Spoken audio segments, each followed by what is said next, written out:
welcome back, friends and family. My name is Rochelle Wilson, for those of you that are new here, and today I have a special guest with me. This is my daughter, Gabrielle. Hi.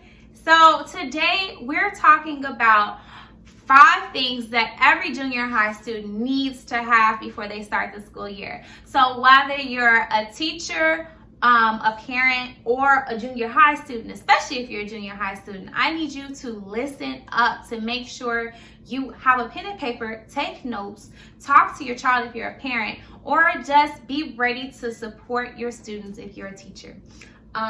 Starting off, the number one thing you need to have is making sure you have a plan, a game plan for the school year. So if you're a kid, if you're a student, you want to make sure you have your goals that you want to accomplish for the year in mind. Begin with the end in mind. Stephen Covey.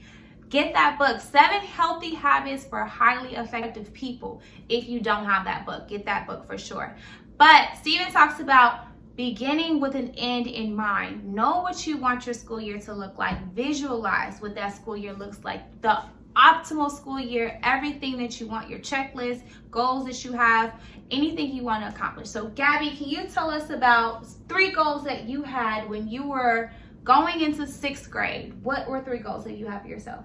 To make honor roll and to hang around with good friends, because that's really important, and to be in cheer. And how did that go? They went correctly and they helped me a lot. And yeah.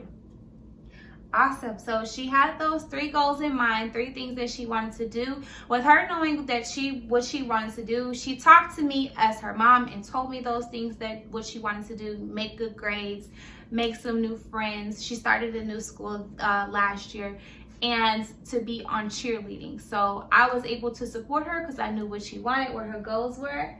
You're so silly. And so also, can you talk about the make good grades? What are some things that helped you make good grades last year?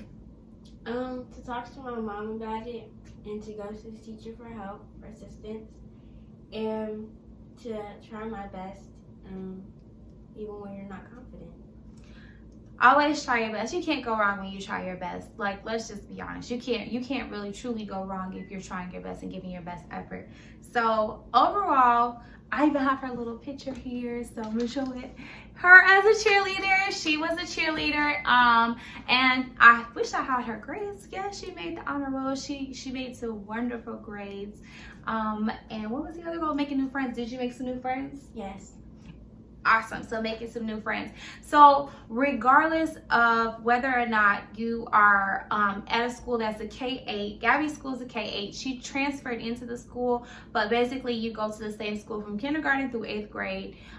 Or if you go to a school that changes, you're at a new school from 6th to 8th grade, or if you start a new school at 7th grade to 8th grade. When you're starting junior high, it's a different ball game. I'm a junior high teacher, so I see kids come in that are used to being in the same class with the same teacher, and they have to change classes. Gabby, did you have to change classes? Yes. Okay, so tell us about changing classes. How was that? It was fun to go to new teachers every period. How was it balancing your schoolwork, like your workload? Because your teachers probably didn't always know, like, your math and math and science? Math and science teacher probably didn't already know what your reading and social studies teacher had planned. So it was like you had to kind of, like, if you had homework in one class with one teacher and homework in another class with another teacher, how did you balance that with your schedule as a cheerleader? How did that work out? Well, we didn't really have a lot of work for some of the classrooms. Okay, so sometimes she didn't get an overload. At my school, you have a science teacher, you have a social studies teacher, you have a reading teacher, you have a math teacher, you have a specials teacher, you have a PE teacher, and sometimes if you're in band, you have a band teacher. So you can have up to 7 different teachers that you're seeing throughout the day, and trust me, we're not all letting each other know when there's a project coming up, or when we're assigning homework for that night, or when we have a test coming up. So without all of the teachers knowing exactly what the other teachers are doing, sometimes the workload can get a little demanding and can feel a little stressful and overwhelming. So knowing exactly what you want to accomplish for the school year, having that end in mind, you have a schedule, you have an agenda, you're writing things down, you're mentally preparing yourself for what's coming next. So that's just the rule of thumb. Make sure you have the end in mind, have a schedule, have a routine, be consistent, and just make sure you're making your schedule work for you. Number two, the number two thing that you need to have is a mentor. You need to have somebody you trust. Most likely an adult or someone older, someone that you feel comfortable talking to, someone that you can trust and have a good relationship with, because you need to be able to ask questions. So, Gabby, like, what do you say? What was your number one recommendation that you have for anyone going into junior high? Ask for help. Be able to ask for help. So you need to know, who can you go to for help. That mentor can either be a coach, that mentor can be a teacher, that mentor could be your parent, an aunt, an uncle, someone who is wise, has a lot of wisdom that you trust, that you feel comfortable talking to, because you're going to have questions. You're going to have questions about school. You're going to have questions about friendships. You're going to have questions about things that you might not feel very confident about. Like, let's say you're not feeling confident enough to run for student council, or you just doubt yourself, or don't feel like you have what it takes for whatever reason. You need someone who has that wisdom, has that knowledge, is able to encourage you and able to guide you in the right direction. So having a mentor is so important. Me as an adult, I have a mentor. Anytime you're going into something new, something unfamiliar, you need someone who's already been there, who's already done that, and is like far ahead, someone along the path that you want to follow, and can tell you, oh, I know exactly what you're going through. I know how to help you. Do this, do that. Follow this tips, follow this advice, and you'll be fine. Gabby, do you have, I know at this new school, you were in a mentoring program. How was that? Can you talk about the mentoring program you were in? Well, it was nice because the teacher would talk to you and would talk about different things that you might have struggled with. Okay, so she was in the mentoring program and the teacher was talking to her. So that's a mentoring program within her school. I have a mentoring program in my school. I'm a mentor, and I also have other mentors that I work with that mentor the girls in my school. And we started with 6th grade. We started with junior high. Before Gabby started at this new school, her mentor was the assistant principal of the school. And what did you and your mentor do, or what did you guys talk about that you would like strongly recommend? Well, there was boys in the classroom, so we couldn't really talk about girl stuff. So we just talked about stuff that wasn't gender biased, so like schoolwork, and stuff like that, on the lines with that. Okay, so did you feel comfortable talking to your mentor? At that time, not really, because it was a lot more boys than it was girls. So. Okay. So sometimes it helps to have a mentor that's the same gender as you. Okay, cool. And you could talk about things on first level. So maybe that one-on-one time with that mentor would be nice. Okay. Totally. Number three, the number three thing that you need to have going into junior high, whether you're a junior high student or a parent, if you're thinking about what your kid needs, or a teacher thinking about how to support your student. Number three, a niche.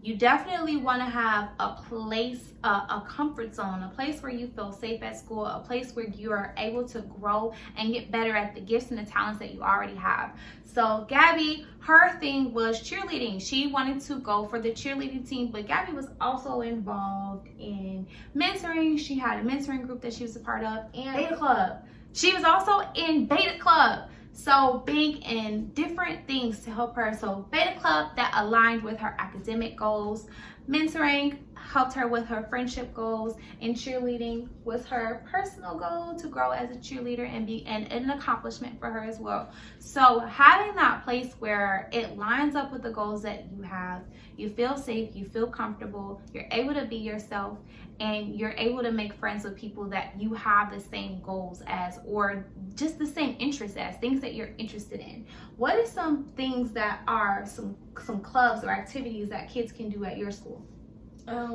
Art, and they can also do like sports and like basketball and stuff. Awesome. So at the school that I teach at, there's a track team, there's a drill team, there's basketball teams for boys and for girls, there's a volleyball team. There's so many teams, so many clubs that you can join in activities. There's choir, there's band, there's all these things that you can get involved in. So there's no reason for you not to have opportunities to talk to other kids, connect with other kids, and make friends and feel like you're learning something that you're interested in. So whatever it is, start with what you're interested in. What do you like to do? If you like to play chess, if you like to play basketball, if you or want to learn how to play basketball or volleyball, I would definitely start getting into those clubs and those organizations so that you can nurture your gifts and meet people that are like you. Number 4, you definitely need to have a friend. So some bad advice I got as a child, as a junior high student, was I don't send you to school to make friends. I send you to school to learn. Which is true. Parents, I'm a mom, I get it. I send my daughter to school to learn, but to expect her not to make friends is really unrealistic, right? Kids in junior high can sometimes be mean, right? Yeah. So you definitely want to have someone you feel safe around, someone you feel comfortable to talk to, someone you can be yourself around. So definitely want to make friends. You need to make friends. You need to have someone you can connect with. I would say for sure, if you don't feel like you can make a friend with someone you're at school with, having a friend outside of school. So even if your school doesn't offer a club that you're interested in your school, try to find that club outside of your school. There's community centers, there's park districts, and I know some of that stuff can cost a little bit of money, so do some research on some free things that you can do, or stuff that's fairly inexpensive, or look into scholarships if you need one. But definitely join a club or an activity where you can connect with some like-minded kids and make some friends. Definitely want to make some friends. You need to have some friends. So Gabby, can you tell me what is like 2 good ways that you can make a friend at school? You can go up to someone and ask to be their friends, and you can also join the same club that they're in. Join in the same club, or just going up to someone, being friendly, being nice, be yourself, and make some friends that way. Number 5, the number 5 thing that you definitely need to have, junior high student, parent, make sure your kid has this, or teacher, how to support your students with this, is to have that cheerleader. And by cheerleader, I don't mean the actual cheerleader with the pom-poms. I mean like someone who is in your corner, has your back. I got my baby's back. I am her number 1 supporter. I'm going to be cheering her on, rooting her on. But that could be anybody. That could be your friends can be your cheerleaders. Your family members can be your cheerleaders. Your younger siblings, your parent. I'm my daughter's cheerleader. I'm my daughter's number 1 supporter. All of my kids have her. So being someone that is going to encourage you when you don't feel like you're your best self, that's going to motivate you, that's going to keep you pumped up, like, you got this, you can do this. Like someone who's going to be in your corner, have your back, encouraging you, pouring into you, supporting you, a cheerleader. You need that. Sometimes we all need that. We need that. Like when my daughter comes to me and she's like worried about school and she's like, I just feel like I can't do this, I'm always just like, what? Baby, you got this. You are so smart. You are so gifted. You are so talented. And she just shout out to Mayo. I just love it. Like she just lights up and smiles. And then you need that. Everybody needs that. Make sure you have that. If you feel like you don't have it at home, sometimes parents are busy. I get that. I understand that.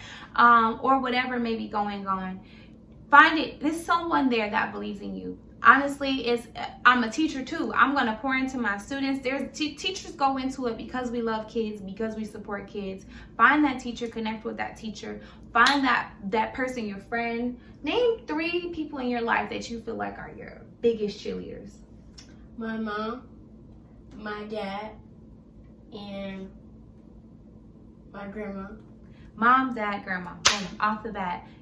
And sometimes that might be your best friend. Sometimes it might be an aunt or an uncle, whoever it is. Bless you. Whoever that is that you feel like is your cheerleader, is your supporter, is that person that has your back and your number one encourager that you go to when you're feeling low. All right. That is all we have for today. Make sure you come back next week on Friday. All right, we'll see you next week on Friday. It was great talking to you. Have anything else you want to say? Nope. No. Bye. Thanks for watching. Make sure you subscribe to Instagram and TikTok.